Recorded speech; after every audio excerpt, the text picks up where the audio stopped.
Então, muito bem, meus amigos, já estamos aqui com o comentário do Josimar Pereira, o qual nos presenteou, compartilhou conosco aqui no vídeo Por que tantas igrejas? O que elas têm a oferecer?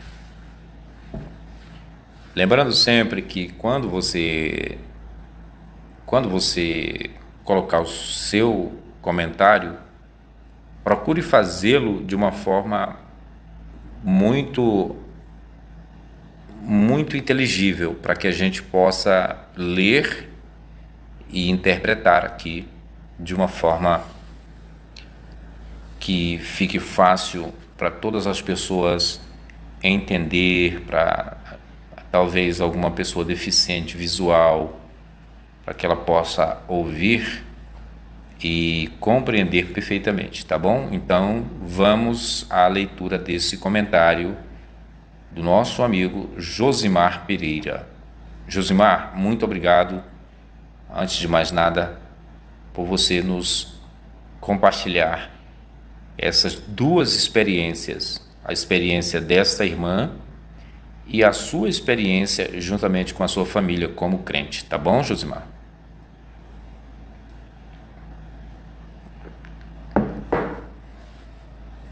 Então vamos lá.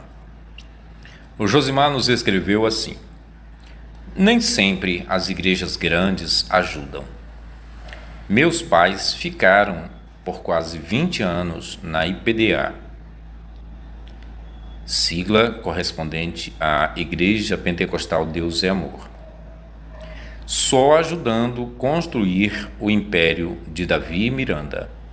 Éramos pobres, assim como a maioria dos membros. Passávamos muita dificuldade. Faltava comida, vestuário, calçados e etc. Bom, deixa eu fazer uma pausa aqui para já fazer o meu primeiro comentário. Josimar, eu também fui, em algum tempo que eu era religioso, eu tive o desprazer de passar por essa igreja que é uma igreja fundamentalista, muito pesada, muito difícil, que escraviza muito as pessoas que ali se congregam. Então eu fui crente, fiz todos os processos protocolares, casei, batizei, depois fiz o ministério de Daniel, né, que era ministério que todos os membros rasos, membros do banco, tinham que fazer. Ministério de Daniel, ministério de oração, tinha que fazer para poder ser um obreiro, né? Eu fiz o ministério de Daniel, depois comecei a abrir culto, enfim, tudo que precisava fazer, que eles exigiam, eu fiz. Só que não deu em merda nenhuma, né? Só me causou estresse, perdas, me escravizou, me prendeu, enfim, é isso que é. E quem leva a melhor realmente é a família Miranda, viu? Na época o Davi Miranda era vivo, porque quando eu entrei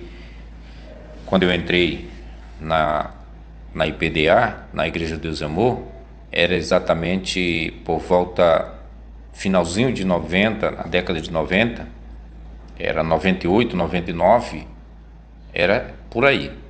Então, Davi Miranda estava no auge com essa igreja, era a igreja do momento, era a igreja que mais fazia adeptos, né? Era a igreja que mais proselitizava.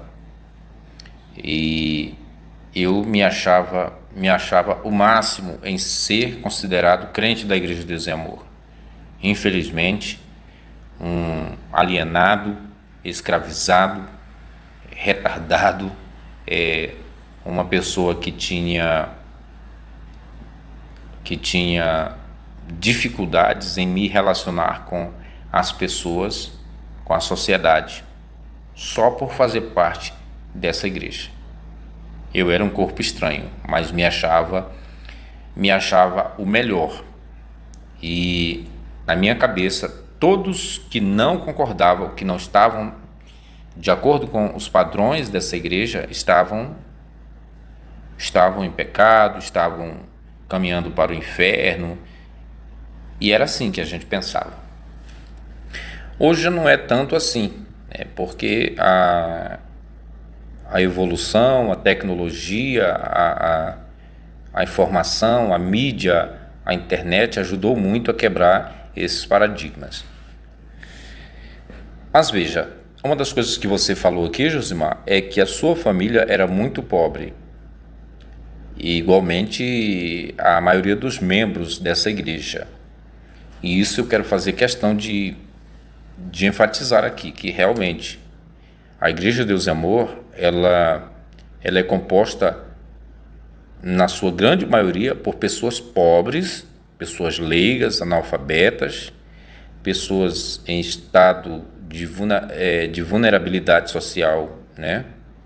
Estão desempregadas, que vivem de aposentadoria, que trabalham como vendedor de bala no sinal, que tem uma banquinha de café da manhã na frente de sua casa, outro vende o picolé na frente da escola. Tem pessoas que, enfim, fazem das tripas coração para poder ajudar nessa igreja. E um dos problemas é ser fiel. Tem que ser fiel no dízimo, nas ofertas. E na minha época era um absurdo. Olha, tinha que ter o voto da Santa Ceia, mesmo como membro eu tinha que ceiar.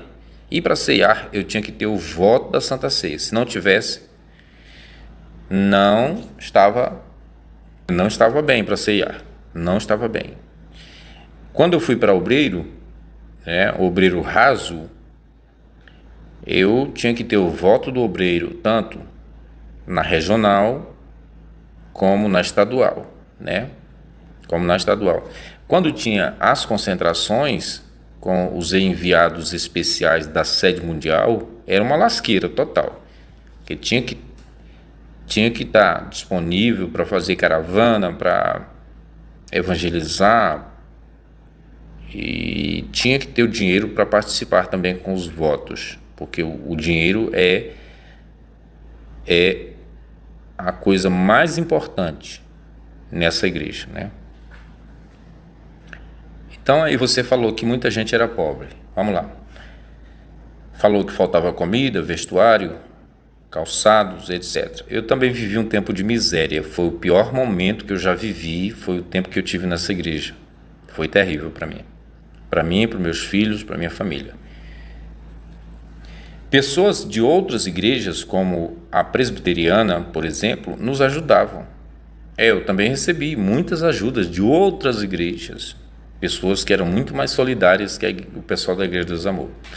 O pessoal da Igreja Deus Amor, o crente da Igreja Deus Amor, ele é sugado de corpo, alma e espírito, né? Como eles falam lá, né? Corpo, alma e espírito, pois é sugado totalmente, não sobra nada.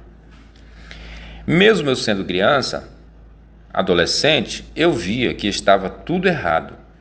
Mas ai de mim se criticasse. Eu também, meu amigo, não aceitava crítica de ninguém. Não aceitava mesmo crítica de ninguém. Deixa eu subir aqui, tá?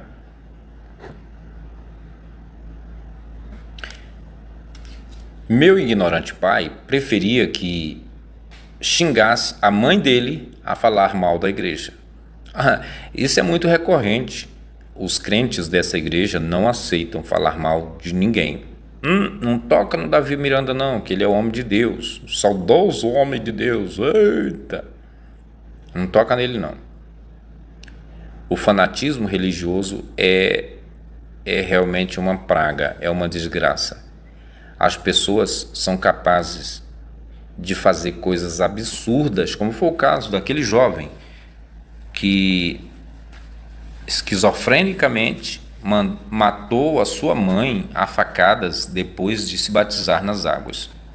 ele alegou que foi Deus que mandou ele matar a mãe. Claro, isso não é nem de se estranhar, né? Porque na Bíblia tem um caso, tem um texto que nos conta que Deus pediu para Abraão, seu servo, matar o seu filho para ele, né? Levar o filho dele, né? Deus pediu para Abraão levar seu filho para a montanha e passar o teçado no pescoço do seu filho lá. E Abraão, de forma ingênua, de forma fanática, fez isso dentro da liturgia, dentro do conto. Isso nunca aconteceu, mas está lá o texto. E quem é que vai dizer para você? Quem vai convencer a você de que isso não aconteceu? Os crentes não aceitam que a Bíblia não seja verdade. Os crentes, principalmente os radicais e fanáticos, não aceitam isso. Então diz que Abraão levou o menino para matar. Mas Deus interferiu.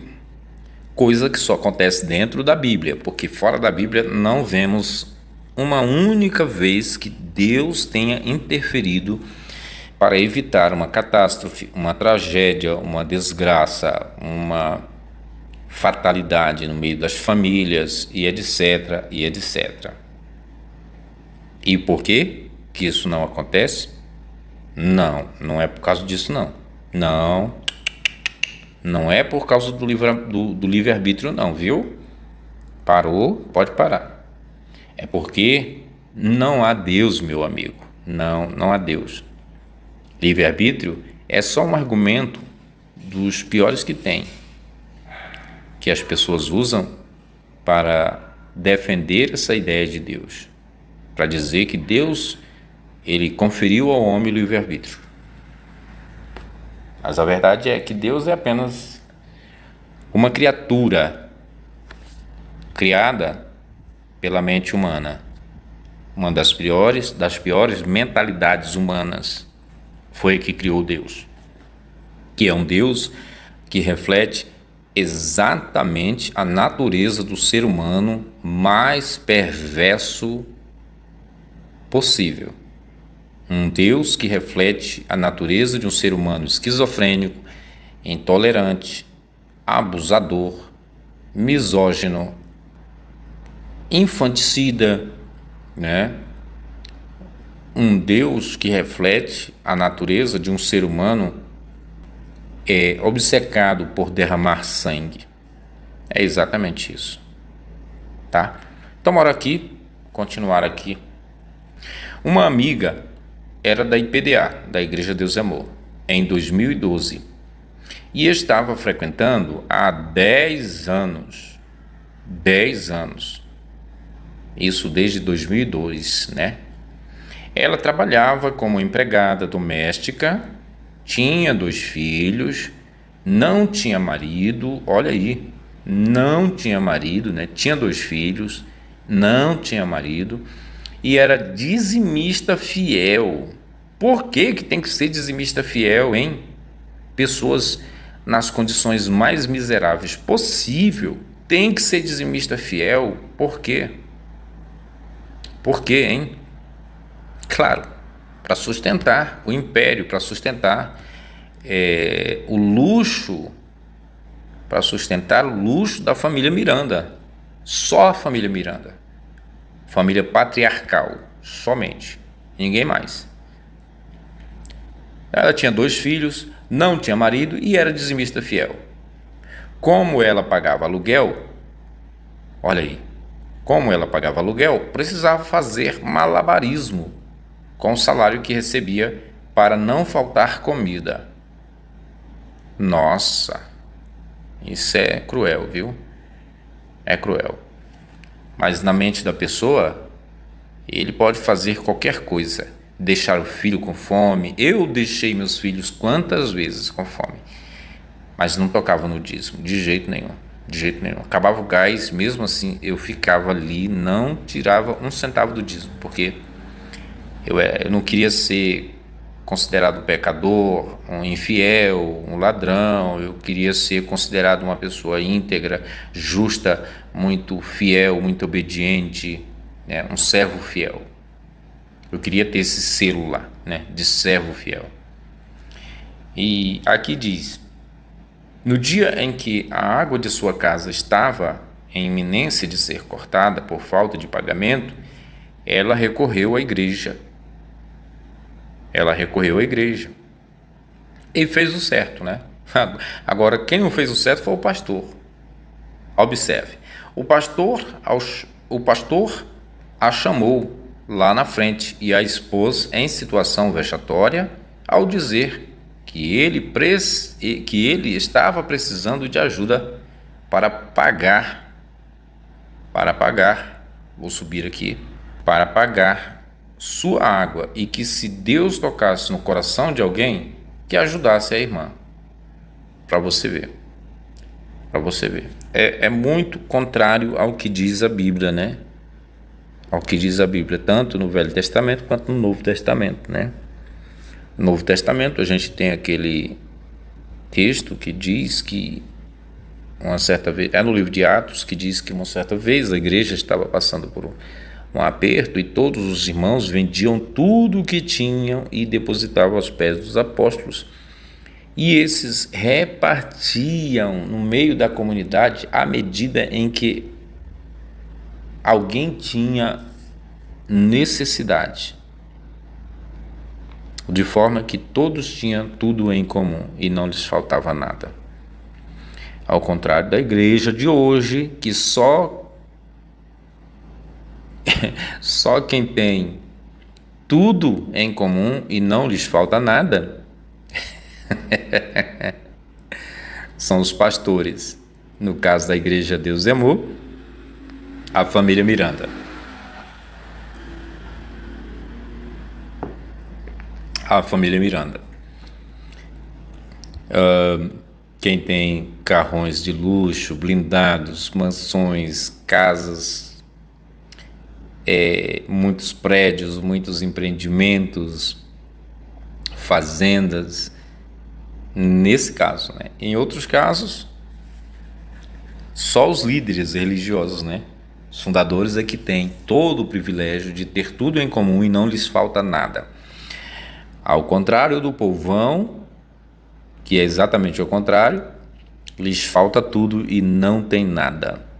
Tem que se lascar todos os dias trabalhando muito duro, saindo cedo de casa, chegando tarde, dormindo pouco, acordando cedo, para poder manter o luxo, aviões, carros blindados, como é o caso de Silas Malafaia, que tem avião próprio, Agenor Duque, Estevão Hernandes, Edir Macedo, Valdemiro Santiago e muitos outros, né? R.R. Soares e etc.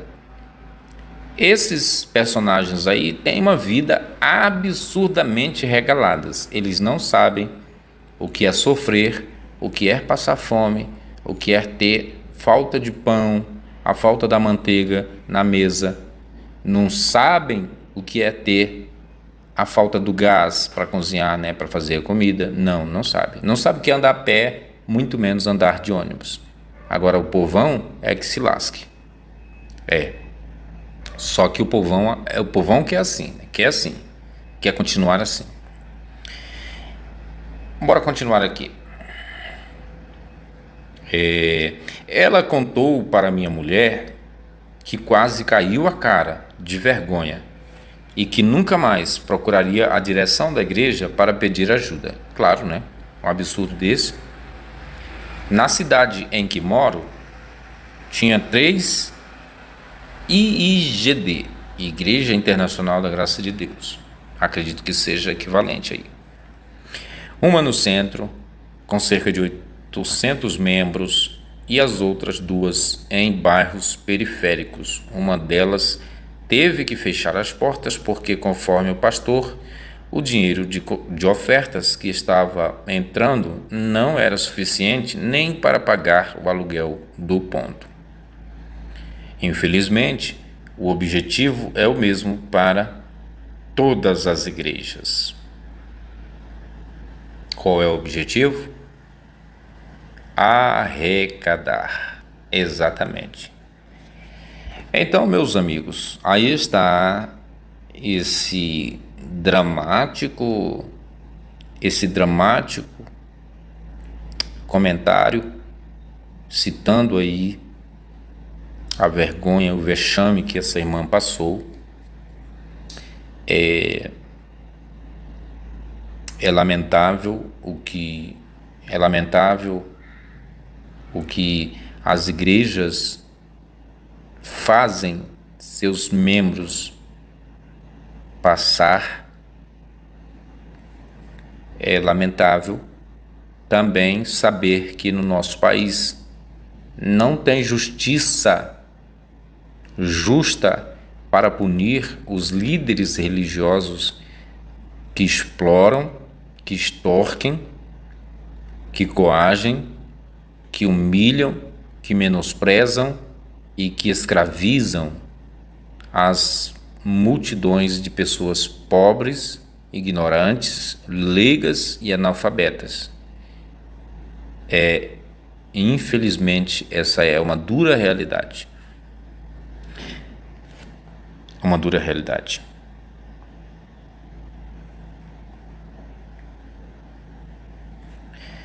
Então, nós vamos parar por aqui. Esse comentário nos falou tudo.